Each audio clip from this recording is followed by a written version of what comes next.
የቫምፓየሮች ሀገር ያለነው እንግዲህ ሰው አንገት ይዘው ደም የሚመጡ ከሞቱ በኋላ የሚነሱ ምናምን እና በጣም አስፈሪ ታሪክ ያለው ነገር ነው ቫምፓየር በራሱ ሲባል ማለት ነው። ማታ ላይ ናዥጋች የሚባሉ ወይም ለኳሾች የሚባሉ ሰዎች እሳት ይዙና በረጅም እንጨት እሳት ይዘው ከተማዋን እየዞሩ እየለኮሱ ያበራሉና በየቀኑ ከቀኑ 6 ሰዓት ወይም 12 PM ላይ እኩለ ቀን ላይ ከዚህ ከምታዩት ህንፃ ላይ መድፍ ይተኮሳል።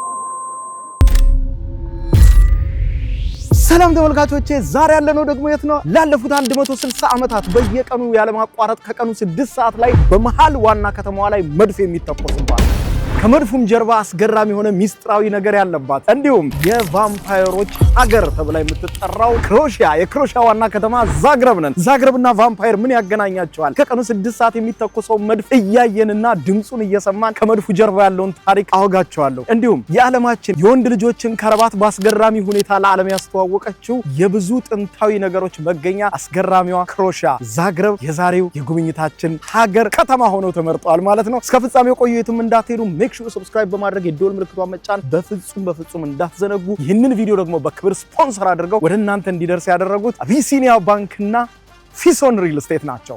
ሁለቱንም እናመሰግናለን። ከማስታወቂያው በኋላ ተመልሰን እንገናኛለን። ከእያንዳንዱ ብሩህ ተስፋ ጀርባ በሩቅ አገር የሚከፈል የድካም ዋጋ አለ። ዓለም ያሸለበች በሚመስልበት በዛ ብርዳማ ሌሊት እነሱ ግን ይተጋሉ። ያ በሩቅ የሚፈሰው ላብ እዚህ ሀገር ቤት የደስታ ማዕድ ሆኖ ይቀርባል። ስኬታቸው በፈገግታ የታጀበ ሳይሆን በርቀት በብቸኝነትና በብርቱ መስዋዕትነት የታነጸ ነው። እያንዳንዱ ዝውውር ሁለት ዓለማትን የሚያገናኝ የማይታይ የፍቅር ድልድይ ነው። ለሚያደርጉት ውለታ ምስጋናን አይጠብቁም። የውስጥ እርካታቸው ብቻ በቂያቸው ነው። ርቀት ቢለያየንም በልባችን ግን አንድ ላይ ነን። ጨለማ ለነበሩ ቤቶች ብርሃን፣ ለሕፃናት ተስፋ፣ ለቤተሰብ ደግሞ እረፍት ይሰጣል። ዛሬም ነገም በዓለም ዙሪያ ላላቸው የጽናት ተምሳሌቶች አቢሲኒያ የልባችሁን መሻት ያደርሳል። ምክንያቱም የእናንተ ድካም የእኛ ሕይወት ነውና። አቢሲኒያ ረሚት፣ የፍቅር መንገድ፣ የትውልድ ድልድይ። አቢሲኒያ የሁሉም ምርጫ። ከማስታወቂያው በኋላ ተመልሰናል። ክሮሺያ ዛግረብ።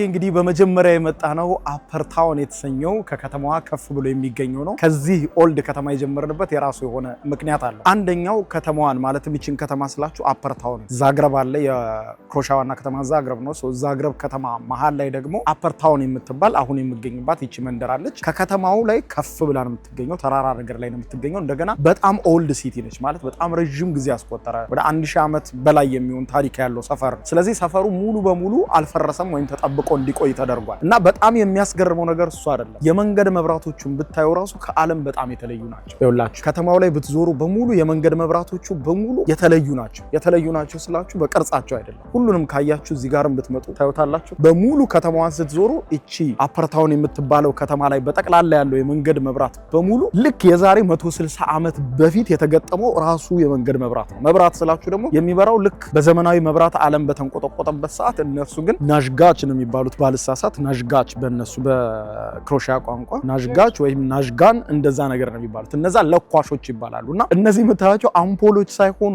በለኳሾች የሚበሩ የእሳት መብራቶች ናቸው። ልክ የዛሬ 160 ዓመት የመንገድ መብራቶች እንደዚህ ነበሩ፣ በየቦታው ተተክሏል። ማታ ላይ ናዥጋች የሚባሉ ወይም ለኳሾች የሚባሉ ሰዎች እሳት ይዙና በረጅም እንጨት እሳት ይዘው ከተማዋን እየዞሩ እየለኮሱ ያበራሉና ዛግረብ ከተማ በሙሉ የምትበራው እንደዛ ነበረ። ከዛ ዘመናዊ ዓለም ሲመጣ ብዙዎቹ እየፈረሱ በአዳዲስ አምፖሎች እኛ በምናውቃቸው አምፖሎች ሲተኩ እነዚህን ግን ለይቶ የዛግረብ መንግስት እቺም ሰፈር ብቻ ሳያፈርሳት ጠብቆ ልክ ኦልድ ያለውን ድባብ እንደጠበቀ ነውና በየትኛውም የከተማው አቅጣጫ ብትዞሩ በዚች አፐር ታውን ላይ በሙሉ የምታያቸው የመንገድ መብራቶች በእሳት የሚበሩ ናቸውና ምሽት ላይ ብትመጡ እየዞሩ ሲለኩሱ ታያዋቸዋላችሁ። ምሽትም የሚበሩት እነዚህ በሙሉ ከተማው ላይ ስትዞሩ የምታያቸው በሙሉ የጋዝ መብራቶች ናቸው ማለት ነው። ጋዝ እንደምታዩት እንግዲህ በመደበኛው መብራት ላይ ወደ ኬብል ነው የሚወጣው አይደለ? ኬብል ይወጣና በኤሌክትሪክ አማካኝነት የሚበሩ ናቸው። እነዚህ ግን ከግራውንድ የሚወጡ እንደምታያቸው ከግራውንድ የሚወጡ ጋዝ ነው። ስለዚህ ጋዙ እየሰጠው እስከ ንጋት ድረስ በጋዙ አማካኝነት እየበራ ይቆያል ማለት ነው። ሁሉንም ብታዩቸው ተመሳሳይ አሰራር ተመሳሳይ የሆነ ሂደት ነው ያላቸው። ብትዞሩም ይሄንን ማየት ትችላላችሁ። እንዳልኳችሁ ያንዳንዱን መብራት ብታዩ የመንገድ መብራቱን ይሁን ዘመናዊ የሚባል መብራት የለም። እንደምታዩት ይሄኛውም የመንገድ መብራቱ አያችሁ ቱቦ ከስሩ ይወጣል። ጋዝ የሚሰጠው ለመንገድ መብራቱ ይሁን የመንገድ መብራቱ ሁሉም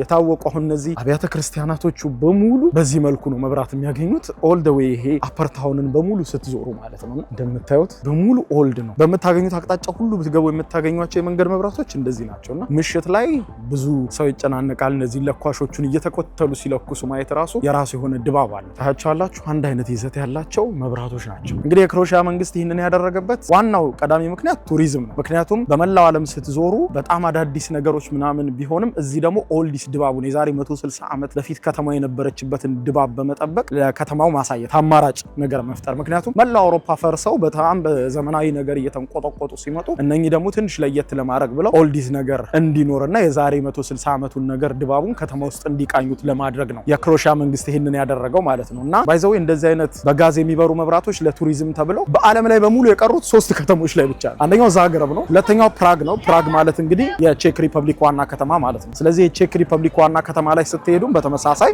ልክ እንደዚህ የሆነች የከተማዋ ቦታ ላይ በተመሳሳይ እንደገና ጀርመን በርሊን፣ እነዚህ 3 ከተሞች ብቻ ናቸው በዓለም ላይ በአሁኑ ሰዓት በጋዝ የሚበራ ባህላዊውን ማለትም እንደ ላምባ ልትሉ ትችላላችሁ፣ ዘመናዊ ኩራዝ ልትሉ ትችላላችሁ ከተሞቻቸው እንዲጠቀሙ አድርገው በጣም የሰውን አቴንሽን በቃ ቱሪዝሙ ራሱ በጣም ይስባል ማለት ስታዩት የሆነ ኦልዲሱን ድባብ የሆነች የከተማዋ ክፍል ላይ ብቻ ማየት ማለት ነው። ያው ሙሉ ከተማን እንግዲህ ኦልድ እንዳለ መጠበቅ አይቻልም፣ ግን የሆነች ቦታ ላይ ያንን ነገር የሚያሳዩበት ነገር አስቀርተው በዚህ መልኩ ጠብቀውታል ማለት ነው። በቃ እንዳለ የመንግስት ቢሮዎች ምናምን አሉ ስትዞሩ፣ የአውሮፓ ህብረት ቢሮዎች ምናምን በሙሉ ግን እዚህ አካባቢ ፕሮፐርቲ ያለው ሰው እንደዚህ አይነት የጋዝ ነው የሚጠቀመው ማለት ነው።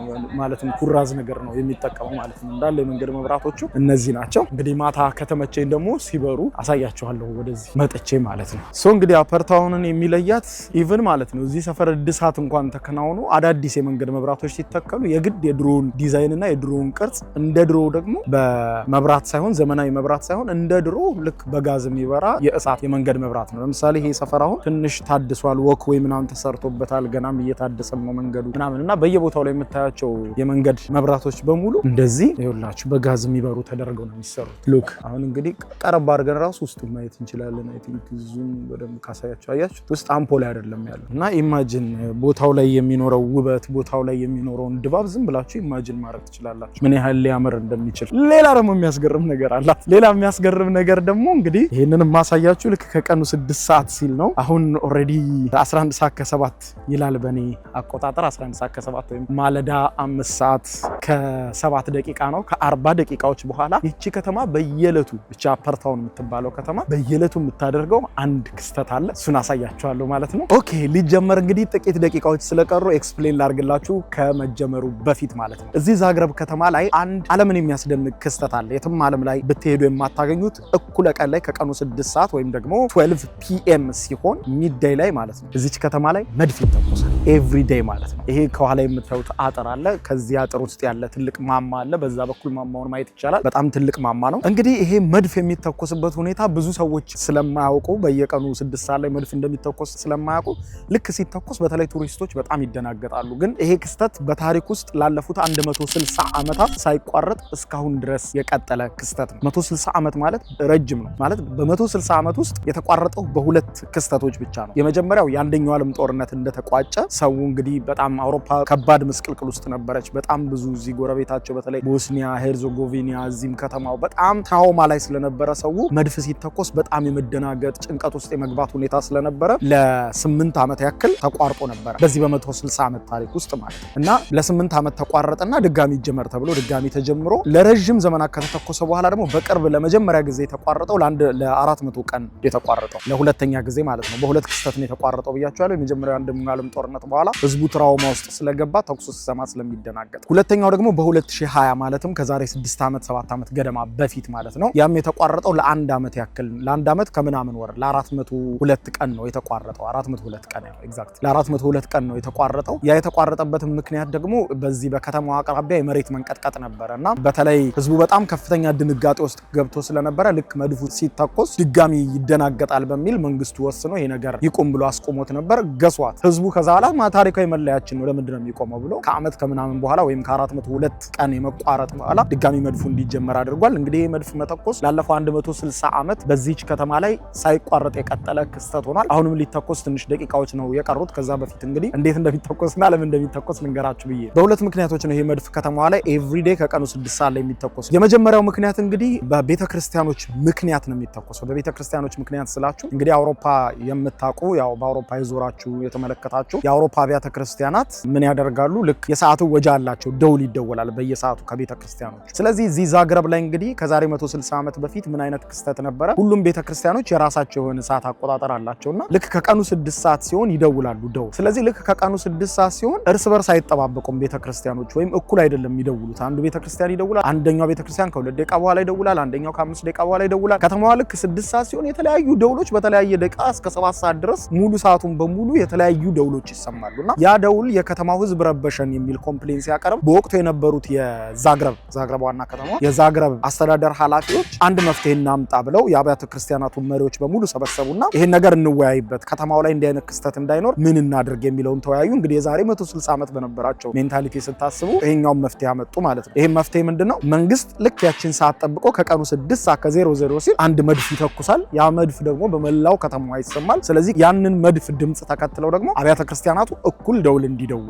በዚህ እንግዲህ ቀናትን ከፈጀ ድርድር በኋላ የዛግረብ መንግስትና በዛግረብ ውስጥ የሚገኙ አብያተ ክርስቲያናት በዚህ ስምምነት ላይ ደረሱ ማለት ነው። እንግዲህ ከ1950ዎቹ ጀምሮ ይኸውና እስካሁን እስካለንበት እስከ ዛሬ ቀን ድረስ በየዕለቱ 7 days a week አይቋረጥም። ይሄ ክስተት ምንም መጣ ምንም ሳይቋረጥ ማለት ከአቅም በላይ የሆነ ነገር ካልመጣ በስተቀር በዛ ምክንያት ተቋርጦ አያውቅም። እንዳልኳችሁ በጦርነትና በዚህ ክስተት ምክንያት ነው፣ በመሬት መንቀጥቀጥ ምክንያት ነው ቆሞ የነበረው እንጂ ተቋርጦ አያውቅም። አሁንም ድረስ እኩለ ቀን መሆኑን ለማመልከት ይተኮሳል ማለት ነው። ሌላኛው ደግሞ መድፍ የተመረጠበት ደግሞ ሁለተኛ ምክንያት አለ። ለምን ሌላ ነገር አልተተኮሰም ስትሉ መድፍ የተመረጠበት ምክንያት ምንድነው? ኦቶማን ቱርኮች መተው ነበረ ዛግረብን ለመውረር ትንሽ ሲቀራቸው የኦቶማን ቱርኮች የጦር መሪ ድንኳን ውስጥ እንደተቀመጠ መድፍ ይተኮሳል። አንድ መድፍ ሲተኮስ ዛግረብን እንደ ነገ ሊወሩ እንደ ዛሬ መድፉ ሲተኮስ ያ መድፍ ቅንቡል ላይ ሄድና የኦቶማን ቱርኮች የጦር አዛዥ ድንኳን ላይ ይወድቅበታል ማለት ነው። እንዳለ ድንኳን ውስጥ እንዳለ አዛዡ ሲወድቅበት ቶሎ ሸሽተን ለቀን እንውጣ፣ እነዚህ ሰዎች ለከባድ ጦርነት ተዘጋጅተዋል ማለት ነው ብሎ በአንድ መድፍ ምክንያት የኦቶማን ቱርኮች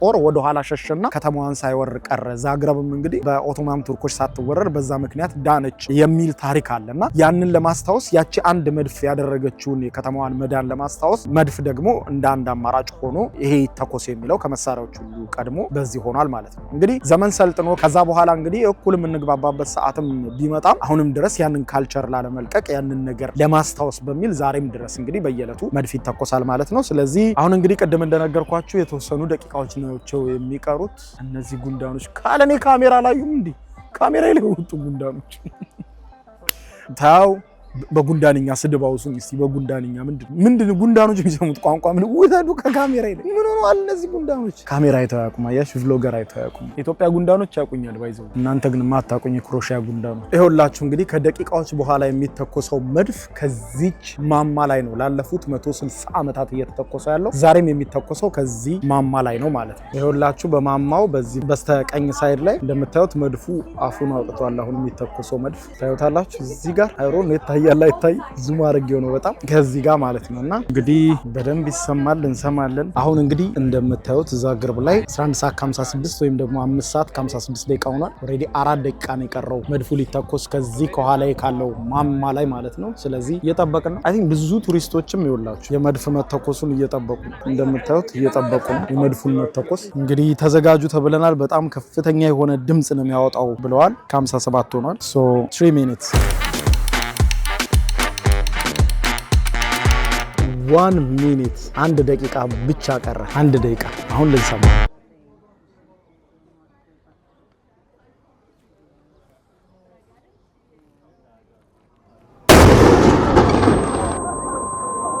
ኢየሱስ እዲ ኦ ማይ ጋድ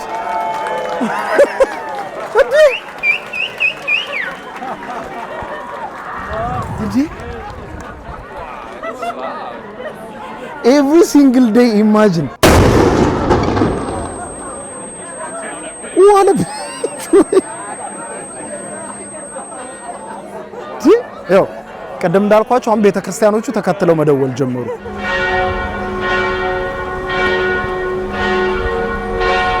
እያችሁ በቃ አብያተ ክርስቲያናት አሁን ሁሉም እኩል መደወል ጀመሩ። ኧረ በስመ አብ 140 ዴሲቤል ነው የሚጮኸው መድፉ ማለት ነው። 140 ዴሲቤል ማለት በጣም ብዙ ነው። ሙሉ ከተማውን እኮ ነው የሚሰማው። ዳም እስካሁን እያለብኝ ነው። ይሄ ለዶክተር ራሱ እኮ አይመች። ጆሮዬን አመመኝ። ምን ነው ሲል መድፍ ስር ቆሜ ኧረ አይመች።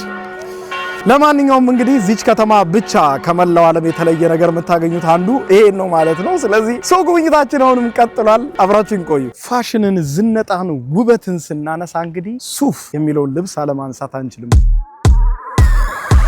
ሱፍን ስናነሳ ደግሞ ከረባት አይምሯችን ላይ የሚመጣ ነገር ነው። ሱፍ ያለ ከረባት የሆነ ጨው የሌለው ወጥ እንደማለት ነው ይላሉ ብዙ ሰዎች። ኤኒዌይስ ከረባትን ለመጀመሪያ ጊዜ ለዓለም ያስተዋወቀችው ክሮሺያ ናት። ግን ባልተጠበቀ መልኩ ነበረ ይሄ ሆነው። አስገራሚውን ታሪክ ልንገራችሁ። በ17ኛው መቶ ክፍለ ዘመን የፈረንሳዩን ንጉስ ሊዮ 14ኛ ባለሳሳት የንጉሱን ስም ንጉስ ሊዮ 14ኛን ለመርዳት ከክሮሺያ ወደ ፈረንሳይ የሄዱ ወታደሮች ነበሩ። እነዛ ወታደሮች ሁሌም ሲሄዱ አንገታቸው ላይ የሚታሰር ስካርፕ ነበረ፣ የሚስቶቻቸውን ስካርፕ ማለት ነው። ሴቶችም ነበሩ። አሁን ያለውን የከረባት አስተሳሰብ የክሮሺያ ሴቶች ያገቡ ሴቶች ነበር የሚችሉት። ልክ በባህል አለ አይደለም ሴቶች ለወንዶች የሚያደርጉት የሆነ ነገር ልክ እንደዛ አንገታቸው ላይ ጌጥ አስመስለው ያንን ስካርፖቻቸውን ወታደሮቹ አንገት ላይ ጌጥ አስመስለው ያስሩና ስመው መልካም ምኞት ተመኝተው ነበረ የክሮሺያ ወታደሮች ከሚስታቸው ጋር የሚወጡትና ሁሌም ከረባት ያደረገ ሰው ያገባ የክሮሺያ ወንድ ሁልጊዜ ሚስቱ መርቃ ከሸኘችው አንገቱ ላይ ስካርፕ አስራን የምትልከውና ወንዶቹ እንደውም አሁንኛ ከረባት የምንለውን የወቅቱን ስካርፍ አይችሉትም ማስተሳሰሩ ሴቶቹ ነበር የሚችሉትና ልክ ከቤታቸው ሲወጡ ሚስቶቻቸው እያሰሩ ይልኳቸው ነበርና የክሮሺያ ወታደሮችም የሚለዩት በዛ ስካርፍ ነው። አንገታቸው ላይ በጣም በሚያምር አበባ በሚመስል ጌጥ በሚታሰረው ስካርፍ ነበረ በጣም ፌመስ የሆኑት የሚታወቁትና ይሄም የፈረንሳዩ ንጉስ ሊዮ 14ኛ ወደ ሀገሩ እሱን ለመርዳት ወይም የሱን ሰራዊቶች ለመርዳት ከክሮሺያ የሚመጡ ወታደሮች በጣም ያምሩ ነበረ። ሲደረደሩ አንድ አይነት የሆነ የሚያምር አንገታቸው ላይ የሚያስሩትን ጌጥ ምንድነው ብሎ ይጠይቃል። እነሱም ይነግሩታል። በወቅቱ ምንድነው የሚባለው በክሮሺያ ቋንቋ የሆነ ቃል ነበረው እና እኛ ክሮሺያዊ ነን የኛ መለያ ነው ብለው ይነግሩታል ንጉሱም። ከዛ በኋላ ራቫት ይውላችሁ እዚህ ጋር ነው ቃሉ ሲወራረስ የመጣው። ራቫት ይሉታል። ራቫት ነው የሚባለው ኤች እና ያንን ከረባት ያሰረ ክሮሺያዊ ነበር። ልክ እንደዛ አንገቱ ላይ ያቺን ስካርፕ በሚያምር ጌጥ የታሰረለት ያገባ ወንድ ክሮሺያዊ ነው። ስለዚህ በወቅቱ እንግዲህ ራቫት ነው ማለት ነው። ያንን ያሰረ ሰው ራቫት ነው። ራቫት ማለት በእነሱ ቋንቋ ክሮሺያዊ ዜጋ እንደማለት ነው፣ ወይም ክሮሺያዊ እንደማለት ነው ባጭሩ። ራቫት ማለት ክሮሺያዊ እንደማለት ነው። ስለዚህ ራቫት እኛ የምንለየው በቃኛ ክሮሺያዊ ነን ብለው ያንን እንደ ጌጥ ያደርጉታል። ከዛ የንጉስ ሊዮ 14ኛ ይሄ ነገር በጣም ስለሚያምር ሙሉ በሙሉ ፈረንሳይ ቤተመንግስት ያሉ ሰዎች በሙሉ ይሄንን አስተሳሰር ይከተሉ ወይም ደግሞ ይሄንን ስካርፍ አንገታቸው ላይ ይሰሩ እና የክራቫቶችን ጌጥ ያድርጉ ይላል። ክራቫት ማለት ያው ክሮሺያዊ ስለሆነ ክራቫት ተብሎ ተሰየመ ማለት ነው። ግን ስቲል አሁን ደግሞ ከክራቫት እንዴት ወደ ክራቫት ወደሚለው ቃል እንዴት እንደመጣ ደግሞ ሳሳያችሁ ፈረንሳዮቹ ከበዳቸው። ክራቫት ብለው መጥራት በጣም ከበዳቸው ቃሉን እና በተደጋጋሚ ሲደጋገም ራቫት እያለን ይሄ አጠራሩን ለማምጣት ፕሮናንሴሽኑን ለማምጣት በጣም ከባድ ሲሆንባቸው ለኛ የሚቀለው ይሄ ክ የሚለው ድምጸት ነው። ስለዚህ ክራቫትን ብለው አሉና ክ የሚለውን ድምጽ ከፊት አመጣው ክራቫት ከማለት ክራቫት ብለው ጠሩት ማለት ነው። ከዛ ከፈረንሳይ ወደ እንግሊዘኛም ተሻገረ። ክራቫት ይሄ ማለት እንግዲህ ክሮሺያዊ ማለት ነው ቃሉ ማለት ነው። ስለዚህ አንገታችን ላይ ስናስር ያው ክሮሺያዊ ሆነን እንደማለት ነው። የጥንት የክሮሺያውያን ወንዶች መለያ ስለሆነ ያውም ያገቡ ወንዶች ማለት ነው። ከዛ በኋላ ዝነጣ ሆነ። አሁን እንግዲህ ታሪኩም ባይታወቅም ክራቫት የማይታሰርበት የዓለም ቦታ የለም። ብዙ መሪዎች ብዙ በቃ ሰው በሰርጉም ቀን በምኑም ቀን የሚዋበው በክራቫት ነው ማለት ነው። ክራቫት ስትሉ ራቫት እያላችሁ ነው። ራቫት ስትሉ ደግሞ ክሮሺያዊ እያላችሁ ነው ማለት ነው። እና ክሮሺያና ክራቫት እንግዲህ ያላቸው ዝምድና ይሄንን ይመስላል። አይ ኖ ኢንትረስቲንግ ነገር ነው። በጣም ደስ የሚል ነገር ነው። እንደወደዳችሁ ተስፋ አደርጋለሁ። የክሮሺያ ጉብኝታችን አሁንም ቀጥሏል። ከስፖንሰራችን ማስታወቂያ በኋላ ተመልሰን እዚሁ ክሮሺያ እንገናኝ። ይግቡ በ45,000 ካሬ ሜትር ላይ ወደ ተንጣለለው የፊሶን ሪል ስቴት እንኳን ደህና መጣችሁ። ቤቶቻችን ተጠናቀዋል። ይምጡና ይረከቡ። በተንጣለለው የፊሶን መንደር ታውን ሃውስ፣ ቪላና አፓርትመንት እንደ ምርጫው አቅርበናል። ዘመናዊና ቅንጡ አፓርትመንቶቻችን ከባለ 1 እስከ ባለ 3 መኝታ ተሰናድተዋል። እርሶን ይጠብቃሉ። የከርሰ ምድር ውሃ፣ ለተለያዩ ፕሮግራሞች የሚሆን ሰፊ ቴራስ፣ 24 ሰዓት የማይቋረጥ ተጠባባቂ ጄኔሬተር፣ ሰፊና አስተማማኝ የመኪና ማቆሚያ፣ የደህንነት ካሜራ ጨምሮ ይሄ ቀረሽ የማይባል ዘመናዊና ቅንጡ አፓርትመንት። ምርጫው ቪላ ከሆነ ደግሞ የተሟላና በ340 ካሬ ሜትር ላይ ያረፈ በውስጡ 6 መኝታ ቤቶች፣ 7 መታጠቢያ ቤቶች፣ 2 ሳሎን፣ 1 ባህላዊና 1 ዘመናዊ ኩሽናዎችን በውስጡ ያቀፈ ቤትም አለን። ታውን ሃውስስ ቢሉ በፊሶን መንደር ምን ጠፍቶ 5 መኝታ ቤት፣ 6 መታጠቢያ ቤት ቤትን አንድ ባህላዊና አንድ ዘመናዊ ኩሽና አካቶ በ190 ካሬ ላይ ያረፈ 2 መኪና ማቆም የሚያስችል ሰፊ ግቢ ያለው የፊሶን መንደር ይምጡ። ዛሬውኑ የቤት ባለቤት ይሆኑ። በ0952 78 78 78 ወይም በ0952 79 79 79 ላይ ሃሎ ይበሉን። ፊሶን ሪል ስቴት የርሶ። ኦኬ አሁን ደግሞ የጣራ አሰራሩ በዓለም ላይ በጣም የተለየ ዲዛይን ይዞ የተሰራው የቅዱስ ማርቆስ ቤተክርስቲያን ደርሰናል። ይሄ የጣራው ስዕል ይሄን ቤተክርስቲያን ይዩት። አሁን በዚህ በኩል እድሳት ላይ ስለሆነ ፒውር የሆነ እንትኑን ማግኘት አልቻልኩም እንጂ ሉክ፣ በተለይ ድሮን ፉቴጅ ካገኙ አሳያችኋለሁ። ድሮን ማብረር በፍጹም አይቻልም እዚህ ከተማ ላይ፣ ግን ከላይ ከሄሊኮፕተር ላይ ጭምር እንዲታይ ተደርጎ የክሮሺያና የከተማዋ የዚች የዛግረብ ከተማ አርማዎች ናቸው ቤተክርስቲያኑ ላይ እንዲያርፉ የተደረጉት። የጣራው ዲዛይን አሰራሩ እጅግ በጣም የተለየ ነው። ቤተክርስቲያኑ የተሰራው እንግዲህ በ13ኛው መቶ ክፍለ ዘመን ነው። 13ኛው መቶ ክፍለ ዘመን ማለት እንግዲህ የዛሬ 700 ዓመት ማለት ነውና ምን ያህል ኦልድ እንደሆነ አስቡት፣ ምን ያህል የጥንት እንደሆነ። ዲዛይኑና አሰራሩ ግን ከላይ ያለው እጅግ በጣም የሚገርሙ አይነት አሰራር ነው ያለው ይሄ ቅዱስ ማርቆስ ቤተክርስቲያን እዚህ ከተማዋ መሃል ላይ የሚገኘው ማለት ነውና በጣም ብዙ ጎብኝ ነው የሚመጣው በየሰዓታቱ ልዩነት። በቃ እንደዚህ ባዶ እስኪሆን ራሱ የሆኑ ግሩፖች እስኪሄዱ ጠብቄ ነው ይሄንን ያገኘሁት እንጂ ለምን አስጎብኚዎቹ እያንዳንዱን ስለሚያወሩ ስለሚናገሩ ለመቅረጽ ለኔ ለቪዲዮ በጣም ነው የሚከብደኝ። ግን በጣም ብዙ ጎብኝ ነው ያለው ሰው፣ በጣም ክራውድድም ነው በጣም ለመጎብኘት። ኦኬ የቅዱስ ማርቆስ ቤተክርስቲያንን ጎብኝተን ጨርሰን አሁንም እንግዲህ አፐር ታውን ላይ ነው ያለነው። ዋው የክሮሺያ ተፈጥሮ በጣም ነው የሚያምረው። ይሄ እንግዲህ ክሮሺያ ዋና ከተማ ዛግረብ መሃል ላይ የሚገኝ የህዝብ ፓርክ ነው። ከነ ድምፁ ከነምኑ እንዴት እንደሚያምር በቃ እንዴት ደስ እንደሚል ዋው! የሆነ መሀል ከተማ ላይ ያለ አይመስልም። ጫካው በሙሉ ደግሞ ትልልቅ ሰዎች ናቸው ደስ ሲሉ። ዘጋ ከኋላ ታያቸዋላችሁ፣ ከኋላ ይታያቸዋል። አይታያችሁም መሰለኝ። ውሻቸውን ይዘው ምናምን ወክ ሲያደርጉ ደስ ሲሉ። በስመ አብ መንገዱ ቅጥነት። እስኪ አሁን ደግሞ ኮፊያችንን እንጠጣ እንደለመድ ነው። ኮፊያችንን ይዘን ክሮሺያ ለምን የቫምፓየሮች ሀገር እንደምትባል ደግሞ አሁን ቡና እየጠጣን እነግራችኋለሁ ማለት ነው። እስኪ የሆነ ካፌ እንፈልግ ዞር ብለን። ዋው ይሄ ቦታ ደስ ሲል። እስቲ ኮፊ ታይማችንን እዚህ ላይ እናድርጋ። አዎ እዚህ ጠጣ ቡና ምን ይለናል? ሲያምር ቦታ አግኝተን ተቀምጠናል። ስለዚህ ቡና እየጠጣን ደግሞ ክሮሺያና ቫምፓየር ምን ያገናኛቸዋል የሚለውን በደንብ ነው የምነግራችሁ። በጣም የሚያስገርም ስቶሪ ስላለው ምን ያህል የሰው ልጆች የፈጠራ ወሬዎች፣ ተረቶች፣ ንግግሮች ምን ያክል ድንበር ተሻጋሪ እንደሆኑ፣ ድንበር ተሻጋሪ ብቻ ሳይሆን ውቅያኖስ ተሻጋሪ፣ አህጉር ተሻጋሪ እንደሆኑ የሚያመለክት ነው የቫምፓየር የሚለውን ጉዳይና የክሮሺያን ታሪክ ስታነሱ ማለት ነው። ኦኬ ቡናችን መጥቷል።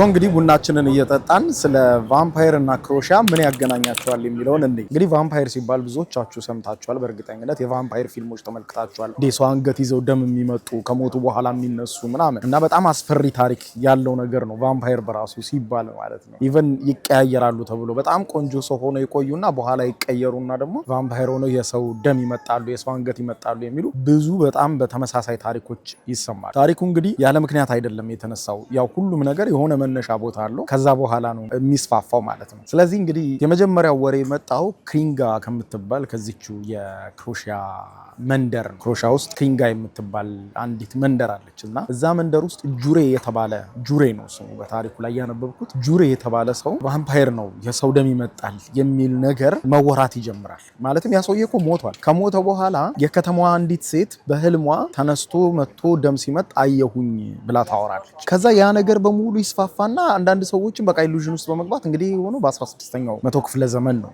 ማለት ወደ ኋላ እንግዲህ 400 ምናምን ዓመት ወደ ኋላ 500 ዓመት ወደ ኋላ ማለት ነው። እና የዚህ አካባቢ ነዋሪ በህልሜ መጥቶ እንደዚህ ሲያደርግ አየሁ ብላ ስታወራ ሌላኛዋ ጎረቤት ተቀብላ ከዛ ሌላኛው ሰውዬ ተቀብሎ በአካባቢው ላይ ምን ይስፋፋል እኔም አየሁት የሚል ነገር በጣም ተስፋፋ። ከዛ ቫምፒር ነው የሚባለው የመጀመሪያውም ቃል የክሮሺያ ቃል ነው። ክሮሺያና የሰርቢያ ቃል ነው። ይሄ ስላቪክ ቋንቋ የሚባለው አለ ከስላቪክ ቋንቋ ቤተሰብ ነው። የመጀመሪያው አሁን የምናውቀው ቫምፓየር የሚለው ቃል ራሱ የመጣው ቫምፒር ነበር የሚባለው። ቫምፒር ማለት እንግዲህ በክሮሺያ በጥንቱ ክሮሺያ አሁን ያው ይዘምኑ የለ ቋንቋዎች አሁን አማርኛ ራሱ የድሮ አማርኛ አሁን አማርኛ አለ አይደል ገጠር አካባቢ የምናወራው ከዛ ከተማ አካባቢ የምናወራው ይሄም በድሮ የክሮሺያ ቋንቋ ወይም ደግሞ ፒውር በሆነ የክሮሺያ የጥንት ቋንቋ ላይ ቫምፒር ማለት የሆነ ከሞተ በኋላ የሚነሳና የሚረብሽ ወይም ደግሞ ከሞተም በኋላ ላሉት ረፍት የማይሰጥ ማለት ነው። እንደዛ አይነት ቋንቋ ትርጓሜ ያለው ወይም ደግሞ አስክሬኑ በሽታ ሊያመጣ የሚችል የሰው አስክሬን እንደማለት ነው። ብቻ ከሞተ በኋላ ያ ሰውዬ አስክሬኑ ሰው የሚረብሽ ከሆነ ምናምን ቫምፒር ተብሎ ይጠራል ማለት ነው። እና ከዛ በኋላ ነው ቃሉ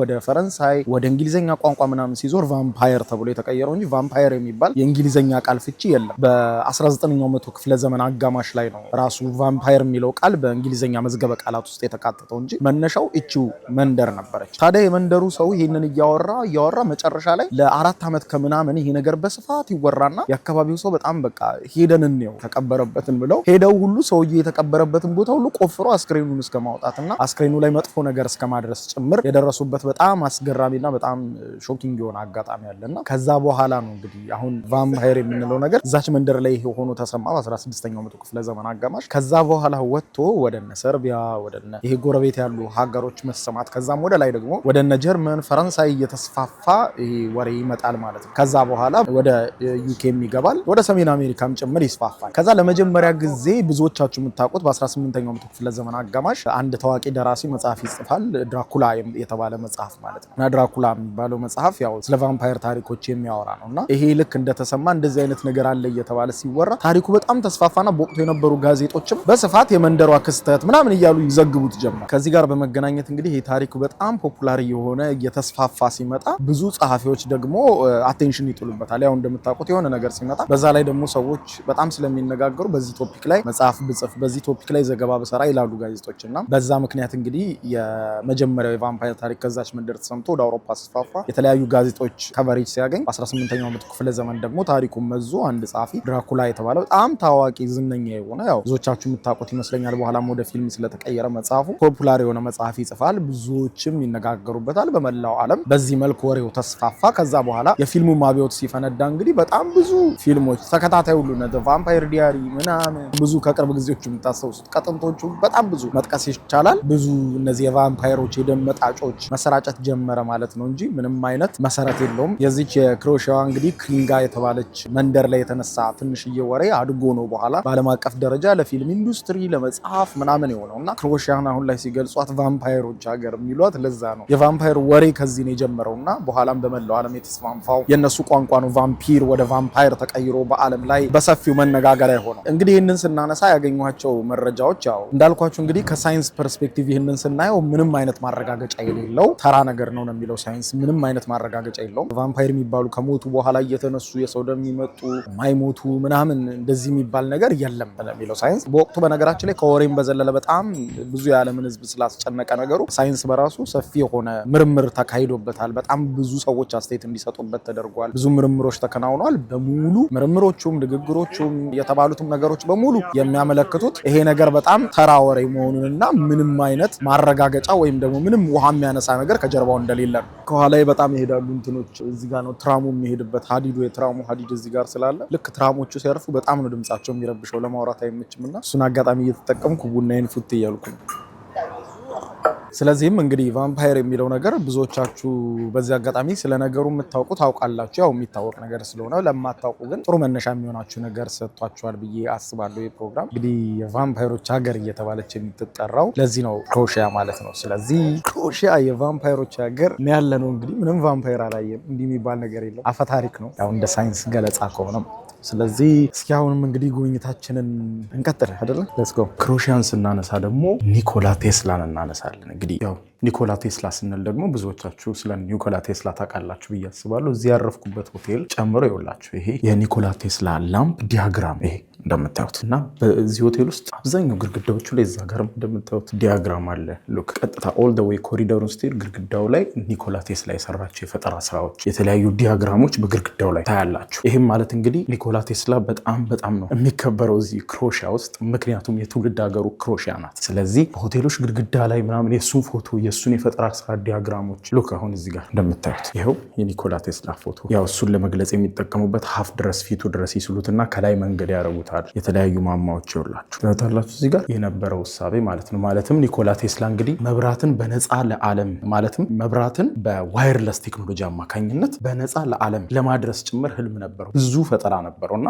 በዘር ሐረጉ ሰርቢያዊ ነው። በትውልዱ ደግሞ የተወለደውና ያደገው ደግሞ እዚህ ክሮኤሽያ ውስጥ ነው። ይጣሉበታል። የኛ ነው እያሉ ልታስተውሉት የሚገባው ግን እንደምንም ብላችሁ ህይወታችሁን ቀይሩ፣ እንደምንም ብላችሁ የሆነ ሰው ሁኑ እንጂ ሀገራት እንኳን ይጣሉባችኋል። እንኳን ሰዎች ራሳችሁን ቀይሩ የሆነ ቦታ ድረሱ እንጂ አውቀዋለሁ እኮ እሱኛ ሰፈር ነው፣ አውቀዋለሁ እኮ እሱኛ መንደር ነው፣ አውቀዋለሁ እኮ እሱ የኛ ነው መባላችሁ አይቀርም። በአንጻሩ ደግሞ በጣም መጥፎ ነገር ካደረጋችሁ፣ በጣም የሚያሳፍር ነገር ካደረጋችሁ ደግሞ የገዛ ወዳጆቻችሁ የገዛ የኔ የምትሏቸው ሰዎች እንኳን ከእናንተ ጋር መታየት አይፈልጉም፣ በጣም ያፍሩባቸዋል። የኒኮላ ቴስላን ታሪክ ሳነብ ሁለቱ ሰርቢያና ክሮሺያ ምን ያህል እንደሚጣሉበት በቃ ይሄኛ ነው እናንተ አይደለም እናንተ አታውቁትም የኛ ነው የኛ ጀግና ነው ይላሉና ጀግና ስትሆኑ በተሰማራችሁበት ዘርፍ ሁሉ የሆነ ነገር ሲኖራችሁ ሁሉም እሱ የኛ ነው ማለት ይፈልጋል። ሁሉም እሱ ከኛ ሰፈር ነው፣ እሱ ከኛ መንደር ነው፣ ከኛ ዘር ነው፣ ከኛ ብሔር ነው፣ ከኛ ካታጎሪ ነው፣ ከኛ ያስተሳሰብ ክልል ነው ማለት ይፈልጋል።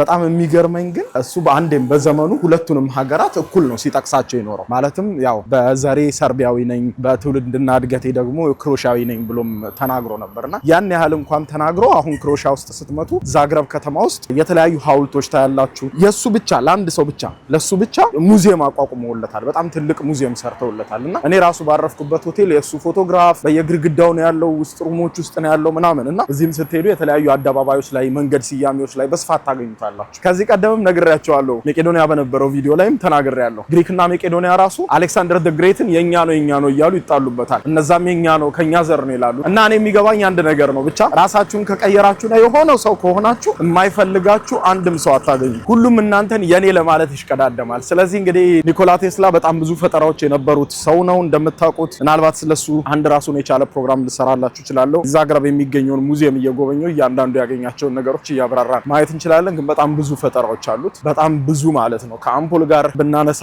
ብዙ፣ ከሬዲዮም ጋር ብናነሳ በጣም ብዙ ማለት ነው። እንደዚህ እያልን ብንጠቅስ ማለት ነው። ኤኒዌይስ ወደ ዋናው ነገር ስንመለስ ትልቁ ህልሙና ትልቁ ድሪሙ የነበረው እንግዲህ አንቴና እየሰቀለ በየቦታው ምንም ያለ ኬብል መብራትን በመላው ዓለም ማዳረስ ነበረ። ይሄ በጣም ትልቅ ጌም ቼንጀር የሆነና ተፈጥሮ ቢሆን ኖሮ በጣም ብዙ ነገር በዓለማችን ላይ ሊቀይር የሚችል ነገር ነበረ። ምክንያቱም አስቡት የኤሌክትሪክ ምሰሶ ታወር የለም። በቃ በየቦታው ልክ አሁን ስልክ እንደምንጠቀም ሞባይል ስንጠቀም ምንም አይነት ገመድ የለም አይደለ? በቃ በጀስት አንቴናዎች ይሰቀላሉ። በአንቴናዎቹ አማካኝነት ነው ግንኙነት የምናደርገው ወይ በሳተላይት አማካኝነት ነው። የሱም ፈጠራ እንደዛ አይነት ነበረ። ምንም አይነት የኤሌክትሪክ ምሰሶች ሳይኖሩ ገመድ አልባ በሆነ መንገድ ዋየርለስሊ ኤሌክትሪክ ማብራት ነበረ። ያው ለዛ ፈጠራው ድጋፍ አላገኘም። ምክንያቱም በወቅቱ እሱ ያንን ፈጥሮ ቢሆን ኖሮ በጣም ብዙ በወቅቱ ጃይንት የሚባሉ የኤሌክትሪክ እቃዎች አምራቾች፣ ኤሌክትሪክ ሽቦ አምራቾች ምናምን ኢንዱስትሪዎቻቸው ይዘጉ ነበር ኦልሞስት። ምክንያቱም የሆነ ነገር ሲመጣ የሆነ ነገሮች ስራ ያጣሉ። ለምሳሌ ኤአይ በመምጣቱ በዛም ብዙ የስራ ዘርፍ እንደተጎዳው ልክ እንደዛው በወቅቱ ኢኮኖሚውን ያንቀሳቀሱ የነበሩ የተለያዩ ኢንዱስትሪዎች ይሄ ነገር ተሳክቶ ቢሆን ኖሮ ሙሉ በሙሉ ስራቸውን ያጡ ነበር። ስለዚህ ያ እንዳይሆን ምንም አይነት ድጋፍ አላረግ ስላሉት ያንን ፈጠራ ሳይጨርሰው አልፏል ማለት ነው። ብዙ ኮንስፓይረሲዎችም አሉ። ኤፍቢአይ ልክ እሱ በሞተ ሰዓትም አጠራጣሪ ነበር። አሟሟቱ በራሱ አነጋጋሪ ስለነበር ገብተው እነዛን የሰራቸውን የምርምሩን ስራ ዲያግራሞቹን ምናምን ወስደውበታል። ልክ እሱ በሞተ አጋጣሚ ኤፍቢአዮች ሲአይኦች ገብተው ወስደውታል ምናምን የሚባሉ ብዙ ኮንስፓይረሲዎች አሉ። እንግዲህ ሰርቢያን ስናነሳ በዚህ ኒኮላ ቴስላን አለማንሳት የማይቻለው ለዚህ ነው። ብዙ ሰዎች ኒኮላ ቴስላ ሲሉ ከአሜሪካ ጋር ይይዙታል። ነገር ግን እሱ በኋላ ነው አሜሪካ ሄደው ያው የተወለደውም ያደገውም እዚህ ክሮሺያ ውስጥ ነው። በኋላ ደግሞ ወደ አሜሪካ አቀንቷል ማለት ነው። በዘር ሀረጉ ደግሞ ሰርቢያዊ ነው።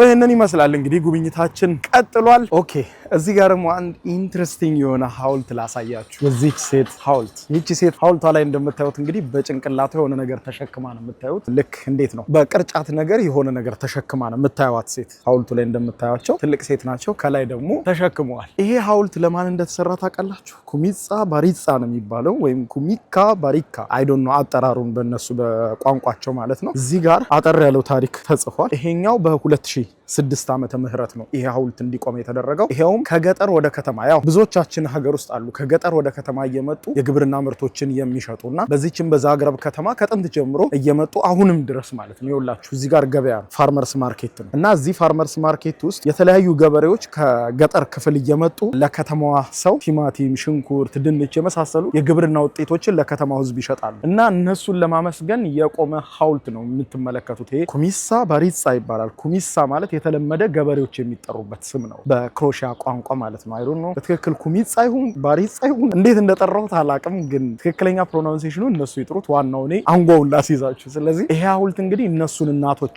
ለማሰብ በግብርና ስራ የሚተዳደሩ እነሱን ለማሰብና ለማመስገንም ጭምር ነው። ምክንያቱም እነሱ ባይኖሩ ኖሮ የከተማው ሰው ጠግቦ አያድርም ነበረ፣ የዛግረብ ከተማ ህዝብ ሁሉ አይበላም ነበረ የሚለውን ለማመልከት ነው ይሄ ሐውልት እንግዲህ መሀል ዛግረብ ላይ እንዲቆም የተደረገው ማለት ነው። ስለዚህ ይሄ እንግዲህ ትንሽ የሚባል ነገር እንደሌለ ማለት በጣም በሚያሳዝን ሁኔታ ገበሬ ብሎ ሰው ይሳደባል፣ እንደ ስድብ ምግብ ቆጥሮት ማለት ነው። ግን ግብርና እጅግ በጣም የተከበረ የሚያስከብር ሙያ መሆኑን ለማሳየት ነው ዛግረቦች ሐውልት ያቆሙት ማለት ነው። ትንሽ የሚባል ስራ እንደሌለ ያለ ገበሬዎች ፈጽሞ መብላትም መኖርም እንደማይቻል ነው። ስለዚህ ታሪክ ይህንን ሐውልት እዚህ ጋር ለመትከል በጣም ኢንስፓየር ያደርጋቸው ምንድነው ብዬ ያነበብኩት ላይ ያገኘሁት ያለ ገበሬ ምንም ህይወት እንደሌለ ለማሳየትና በተለይ ደግሞ እናቶቹ ያንን የግብርና እቃ እየተሸከሙ አምጥተው ከተማ የሚሸጡልን እነሱ ናቸው፣ እነሱን ለማመስገን ነው የሚል ነው ያየሁትና በጣም ይሄ ትልቅ የሆነ መልእክት ያለው ሐውልት ነው።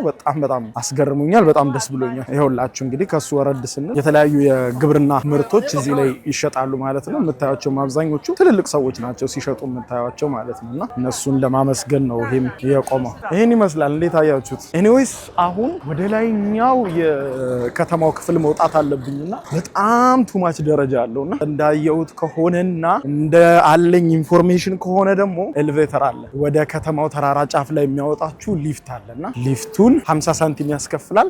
ዛግረብ ትንሽ ከፍ ያለ ኦልድ ሲቲዋን ለማየት ነው። ስለዚህ ከፍ ያለ ቦታ ላይ ስላለ ያ ኦልድ ሲቲ ከፍለን ነው በኤሌቬተር የምንወጣው ማለት ነው። እና ኤሌቬተሩ እዚህ አካባቢ ነው የሚለኝ ማፔ። ስለዚህ አሁን ወደ ኤሌቬተሩ እንሄድና እናየዋለን። አነሱት እንዴ! አንዳንድ ጉዞ እኮ የሚያስቃችሁ ይሄ በቃ ተጉዛችሁ ስንትና ስንት ኪሎ ሜትር አቋርጣችሁ የሆነ ስቶሪ ልትሰሩ መጣችሁ። ልክ እዛ ጋር ስደርስ ወይ ለእድሳት እኮ ተዘጋ ቀለል አይደል ወይ ለእድሳት እኮ ተነሳ መንግስት ከለከለ እኮ ምናምን ይሏቸዋል።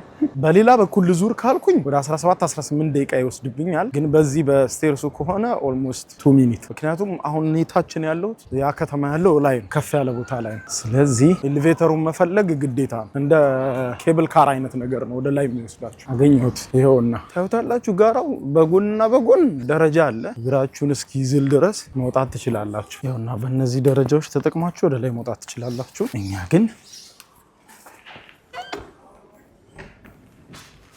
ወይ ልክ ሲወጣ አልደረስኩም። ወጣ ግን ያኛው እየመጣ ነው። ኦኬ ደረሰ። ወረዱ እነሱ።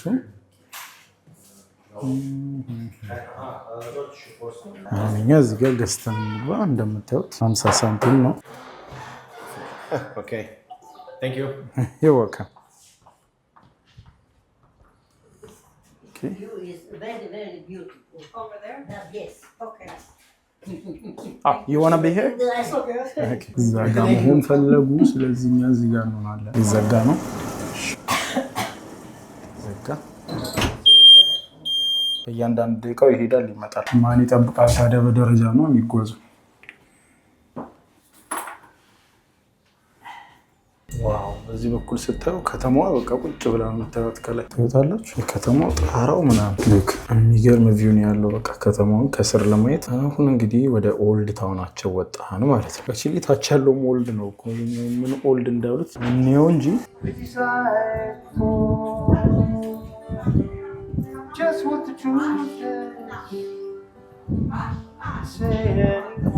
የክሮኤሺያ የዛግረብ ጉብኝታችን እንደቀጠለ ነው። አሁን ደግሞ የቅድስት ድንግል ማርያም ሐውልት ጋር ደርሰናል ማለት ነው። እዚህ ጋር እንደምታዩት ከጀርባዬ የቅድስት ድንግል ማርያም ሐውልት ነው ከላይ የምታዩት። ከላይም እዚህ ዛግረብ ከተማ መሃል ላይ ነው የሚገኝ አደባባይ ነው። ከላይ እንግዲህ ቅድስት ድንግል ማርያም እንደምታዩት ዙም አድርጌ ለማሳየት ልሞክር። ዙሙ ምን ያክል ጥርት ብሎ እየታያችሁ እንደሆነ ባላቅም የቅድስት ድንግል ማርያምን ሐውልት እንደዚህ አድርገው በመሃል ከተማ አደባባዮቻቸው ላይ ሰርተውታል። ከስርም እንደምታዩት የተለያዩ መላእክት ሐውልቱን ከበው ነው የምናየው ማለት ነው። ሐውልቱ ላይ እንደምታዩት ዙሪያውን ደግሞ መላእክቶች ትመለከታላችሁ ማለት ነው። እንግዲህ ይህንን የቅድስት ድንግል ማርያምን ሐውልት የሰራው የካቶሊክ ቤተክርስቲያን ነው። ይሄ አደባባይ ነው ከተማ ውስጥ ያለ በጣም ጥንታዊ ቦታው ላይ የተሰራ አደባባይ ነው። ይሆን የመኪኖች መዞሪያ ነው። አሁን እዚህ ጋር ቤተክርስቲያኑ እድሳት ላይ ስለሆነ ለሱ ተብሎ ተዘግቶ ነው እንደምታዩት አደባባዩ ማለት ነው።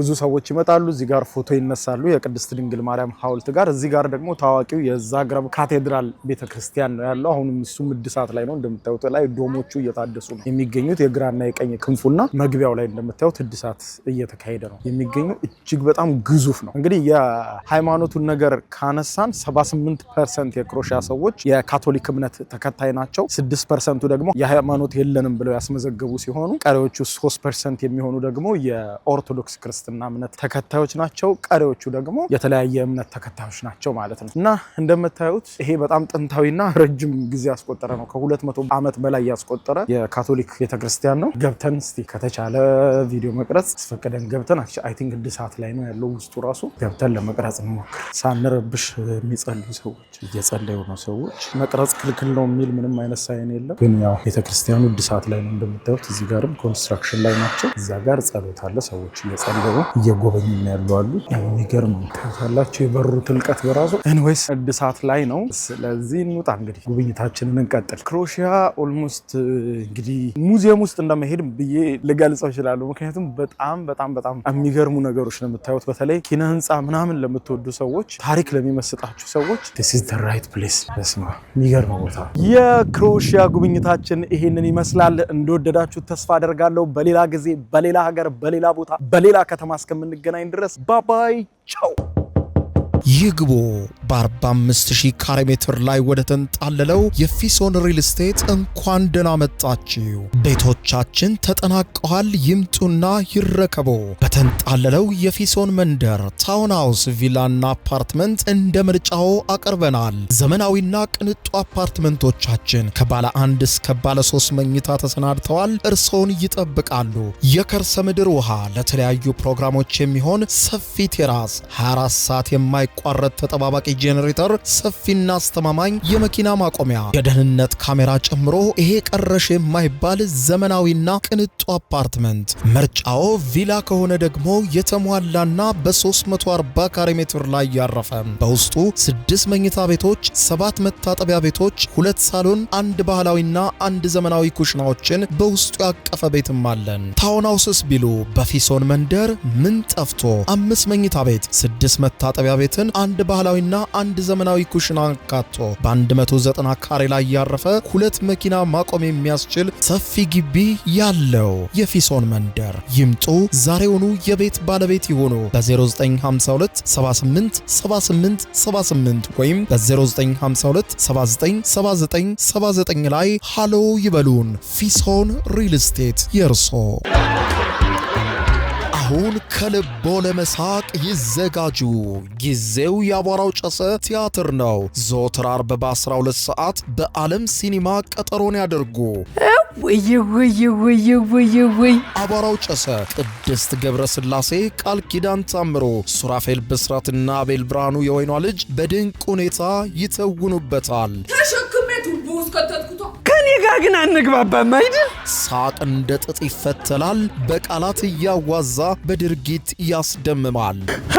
አው ምስክር የለኝም። አቧራው ጨሰ ልብ አንጠልጣይ ኮሜዲ ቲያትር። ደራሲ ሱራፌል ብስራት፣ አዘጋጅ አቤል ሰለሞን። ዘወትር ዓርብ በ12 ሰዓት በዓለም ሲኒማ እንገናኝ። እናንተ ተወያዩ፣ እኛ እንውጣላቸው አይደል?